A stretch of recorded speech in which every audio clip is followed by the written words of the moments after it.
महाराष्ट्र शासनाच्या महसूल व वन विभागाने प्रस्तावित केलेला महाराष्ट्र देवस्थान इनाम निर्मूलन प्रारूप अधिनियम 2026 हा राज्यातील हजारो हिंदू देवस्थानांच्या जमिनी हिरावून घेणारा आणि त्यांचे अस्तित्व धोक्यात आणणारा आहे। सरकार येत्या पावसाळी अधिवेशनात हा कायदा करण्याच्या तयारीत असल्यामुळे या अन्यायी कायद्याविरोधात महाराष्ट्र मंदिर महासंघासह राज्यातील अष्टविनायक मंदिरे आणि सर्वच प्रमुख मंदिरांचे 1000हून अधिक विश्वस्त, मंदिर प्रतिनिधी आणि हिंदू संघटनांनी दंड थोपटले आहेत। या कायद्याच्या निषेधार्थ राज्यभरातील मंदिर विश्वस्तांनी थेट माननीय मुख्यमंत्री, माननीय उपमुख्यमंत्री, अनेक मंत्री, राज्यमंत्री, आमदार तसेच सर्व विभागीय आयुक्त, जिल्हाधिकारी, प्रांताधिकारी आणि तहसीलदार यांना एकाच वेळी 300हून अधिक निवेदने सुपूर्द केली आहेत। हिंदू देवस्थानांचे अस्तित्व संपवणारा हा जुलमी कायदा सरकारने विनाअट त्वरित मागे घ्यावा अशी एकमुखी मागणी या निवेदनांद्वारे करण्यात आली आहे।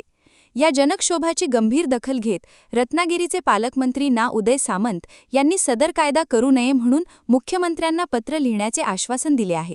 तसेच मंदिर महासंघाचे राष्ट्रीय संघटक श्री सुनील घनवट यांनी स्वतः माननीय मुख्यमंत्री देवेंद्र फडणवीस व माननीय उपमुख्यमंत्री एकनाथ शिंदे यांची प्रत्यक्ष भेट घेऊन या कायद्याला तीव्र विरोध दर्शवला आहे। यावर माननीय मुख्यमंत्री व माननीय उपमुख्यमंत्री यांनी महसूल मंत्र्यांसोबत तात्काळ बैठक घेऊ असे सांगितले आहे। नागपुरातही विविध संघटनांचे प्रतिनिधी आणि अधिवक्ता यांनी माननीय जिल्हाधिकारी श्री कुमार आशीर्वाद आणि अपर विभागीय आयुक्त महसूल यांना निवेदन देण्यात आले। Secretary of co-operative bar association आज मंदिर महासंघ महाराष्ट्र यांच्या वतीने आज आपण इथे उपस्थित झालेलो आहोत। महाराष्ट्र देवस्थान निर्मूलन प्राधिकरण अधिकरण जे भूमी अधिकरणचा 2026साठी कायदा आलेला आहे, तो कायदा अतिशय दोषगत आहे। आपले हिंदू संस्कृतीचे हिंदू मंदिरांच्या जमिनीचा प्राधिकरणासाठी आलेला आहे। क वर्गापासून अ वर्गातून आणि लोकांना यांना विकत भूमाफियांना विकण्याचा हे प्रयोजन आहे। आम्ही याचा निषेध करण्यासाठी आज आम्ही जिल्हाधिकारी यांना प्रस्ताव दिलेला आहे। तसेच आम्ही उपायुक्तांना सुद्धा देणार आहे आणि हा कायदा पूर्णपणे हे करावा, रिपील करावा अशी आम्ही त्यांना विनंती करतो आहे। आणि जर हे केलं नाही तर आम्ही देशभर आणि पूर्ण राज्यभर आंदोलन करू। अशा कुठलाही कायदा कोणत्याही राज्यात नाही आहे, फक्त महाराष्ट्रात हे सुरू झालेलं आहे।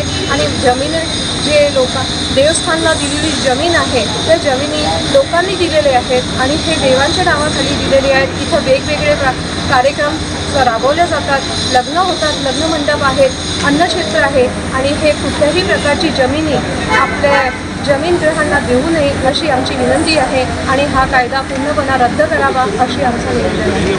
धन्यवाद। दरम्यानला हिंदू जनजागृती समिती आणि महाराष्ट्र मंदिर महासंघ नागपूर कलेक्टर ऑफिसमध्ये आम्ही आलेलो आहोत। महाराष्ट्र देवस्थान इनाम निर्मूलन प्रारूप अधिनियम 2026 हा कायदा, या कायद्याचा मसुदा पारित करण्यासाठी माननीय महसूल मंत्री श्री बावनकुळे साहेब यांनी काही दिवसापूर्वी याच्याबद्दलचा मसुदा आपण सगळ्यांनी चॅनलवर बघितलेला आहे। या मसुद्याबद्दल कोणाला काही हरकत असेल तर त्यांनी आपल्या हरकती नोंदवाव्या यासाठी त्यांनी मुदत देखील दिलेली आहे। महाराष्ट्र मंदिर महासंघ आणि सर्व अधिवक्ता किंवा अनेक संघटनांचे प्रतिनिधी इथे आहेत। आपला हा जो नवीन मसुदा किंवा नवीन कायदा जो शासन पारित करण्याच्या दृष्टीने प्रयत्न करत आहे याला आपला पूर्णपणे विरोध आहे। महाराष्ट्र देवस्थान महाराष्ट्रामध्ये जे मंदिरं आहेत त्या मंदिरांची 4.5 लाख हेक्टर जमीन, ही जमीन क वर्गातनं अ वर्गामध्ये आणण्यासाठी म्हणून हा सगळा मसुदा होत आहे। याचे दुष्परिणाम काय होऊ शकतात तर याच्याबद्दल ही जी जमीन आपल्याला हजारो वर्षापासून मंदिरांना या सगळ्या मंदिरी जमिनी दान स्वरूपामध्ये आलेल्या आहेत, त्यावरचे राजे या सगळ्या राजांनी मंदिर चालावं, मंदिरांचे उपक्रम व्हावे, मंदिरामध्ये अन्नछत्र कायम राहावा या दृष्टीने ह्या जमिनी दान दिलेल्या आहेत। आणि या सगळ्या मंदिरांच्या जमिनी शासन कुठेतरी क मधनं अ मध्ये आणण्यासाठी त्याचे एक मसुदा तयार करत आहे। या जमिनी क मध्ये आल्यानंतर या मूळ जो कायदा आहे त्या कायद्यामध्ये या ज्या जमिनी आहे ह्या देवाला अर्पण केलेल्या, कुठल्या व्यक्तीला नाही तर देवाला ज्या अर्पण केलेल्या जमिनी आहे या हस्तांतरित होऊ शकत नाही किंवा विक्री देखील होऊ शकत नाही। असं असताना देखील हा कायदा का बरं येतो आहे? ऑलरेडी कायदे असताना नवीन कायद्याची काय आवश्यकता आहे? याचे दुष्परिणाम देखील काय होऊ शकतात. तर ज्या जमिनी आज हिंदूंच्या किंवा मंदिरांच्या भक्तांनी दान दिलेल्या या जमिनी आज कुठेतरी शासन कुठे बिल्डर लॉबीच्या नावाने त्यांना देऊ पाहण्यासाठी मसुदा आणत आहे का, किंवा मंदिरांचा जो अधिकार आहे किंवा धार्मिक जे स्वातंत्र्य आहे त्यावर काही घाला घालत आहे का, अशा अनेक शंका या मसुद्याच्या माध्यमातून पुढे येत आहेत. म्हणून आम्ही मंदिर महासंघ आणि सगळ्या संघटना एकवट येऊन हा जो कायदा आहे हा कायदा पारित व्हावा नाही, रद्द व्हावा, आणि तसेच याबद्दलच्या हरकतीसाठी शासनाने जो वेळ दिलेला आहे त्या वेळेत देखील अजून वाढ करावी. Already anti land grabbing act व्हावा म्हणून आपण महाराष्ट्राला शासनाला निवेदन देत असताना तो कायदा बनण्याऐवजी आता एक नवीन कुठेतरी मसुदा तयार करून शासन आपल्या धर्माबद्दल किंवा हिंदू मंदिरांबद्दल हा तो घाट घालत आहे याबद्दल आमचा आक्षेप आहे.